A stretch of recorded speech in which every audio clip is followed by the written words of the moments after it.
অন্তর্বর্তীকালীন সরকারের নতুন উপদেষ্টা হিসেবে শপথ নিয়েছেন ঢাকা বিশ্ববিদ্যালয়ের আন্তর্জাতিক সম্পর্ক বিভাগের অধ্যাপক ও মানবাধিকার কর্মী চৌধুরী রফিকুল আবরার। বুধবার বঙ্গভবনের রাষ্ট্রপতি মোহাম্মদ শাহাবুদ্দিন উপদেষ্টা হিসেবে শপথ গ্রহণ করান তাকে। বেলা 11টায় শপথ গ্রহণ অনুষ্ঠানের কার্যক্রম শুরু হয়। শুরুতে জুলাই গণঅভ্যুত্থানে নিহতদের স্মরণে 1 মিনিট নীরবতা পালন করা হয়। পরবর্তী সময়ে কোরআন থেকে তেলাওয়াত করা হয়।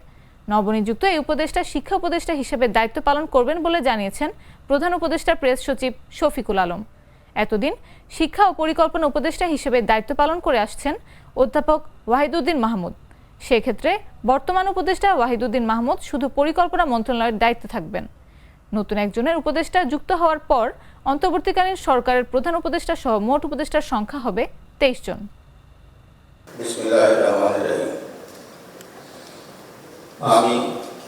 আমি চৌধুরী রফিকুল আবরার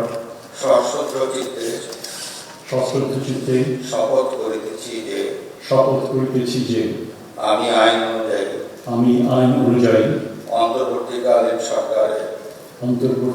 সরকারের উপদেষ্টা পদের কর্তব্য বিশ্বস্ততার সহিত পালন করিব। আমি বাংলাদেশের প্রতি অকৃত্রিম বিশ্বাস ও আনুগত্য পোষণ করিব। আমি সংবিধানের রক্ষণ সমর্থন ও নিরাপত্তা বিধান করিব এবং আমি ভীতি বা অনুগ্রহ অনুরাগ বা বিরাগের বশবর্তী না হইয়া সকলের প্রতি আইন অনুযায়ী যথাবিহিত আচরণ করিব।